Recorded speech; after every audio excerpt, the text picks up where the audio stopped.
அழகிய ஒரு சூழ்நிலையில் இந்த மாலை பொழுது உங்களுக்கான ஒரு வயலோடு சேர்ந்த ஒரு சூழலை காண்பதில் பெருமகிழ்ச்சி அடைகின்றேன். மிகவும் அதிகமான காற்று வீசக்கூடிய காலமாக இருந்து கொண்டிருந்தது. இதமான ஒரு கால சூழ்நிலை, அழகிய ஒரு வயல்வெளி, வயலிற்கு நடுவில் ஒரு பாதை ஒன்று செல்கின்றது. இருபக்கமும் அழகிய பச்சை பசேல் என்ற வயல் நிலங்களோடு சூழ்ந்திருக்கும் இடமாக இருக்கின்றது. அழகான ஒரு கால சூழ்நிலை. எம்மில் வளர் என்று ஒவ்வொரு விடயத்திற்காகவும் நிம்மதிகளிலிருந்து ஏதோ ஒரு விடயத்திற்காக ஓடிக்கொண்டிருக்கின்றார்கள்.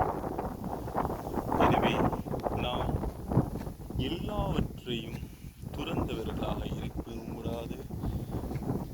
இந்த சூழல்களை நாம் ஒரு இதமான ஒரு சூழலாகவும் நமக்கான ஒரு சூழலாகவும் அதை ஏற்றுக்கொண்டு வாழும் பக்குவத்தை கொண்டவர்களாக நாம் இருக்க வேண்டும்.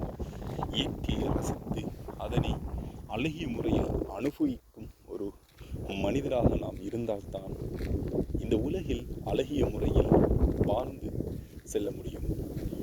உங்களுக்கு இந்த காட்சியை காட்டுவதற்காக நான் இந்த ஏதோ ஒரு விடயத்தை உங்களோடு பகிர்ந்து கொண்டு பயன் அறிந்து கொள்ளுங்கள். ஆனால் இது ஒரு சிறந்த சூழல். இந்த சூழலை நான் நினைக்கின்றேன் மிச்சப்படுத்தாது நிறைய பேர் கால சூழலை கண்டிராதவர்கள் இருக்கின்றார்கள். ஆனால் ஏதோ ஒரு எங்களை போன்றவர்கள் இந்த சூழலை இருக்கும்போது இந்த சூழல் அருமை விளங்குவதில்லை. ஆனால் வெளியிலிருந்து வந்து பார்த்து எங்களது ஊர்களை பார்த்து அவர்கள் இவ்வளவு அழகான ஒரு ஊரா என்று கூறும்போது தான் எங்களுக்கு நமது ஊரும் ஒரு சிறந்த ஊர் என்ற அழகிய சூழலை கொண்ட ஊர் என்ற பெருமையோடு நாங்கள் இருக்கிறோம். நன்றி.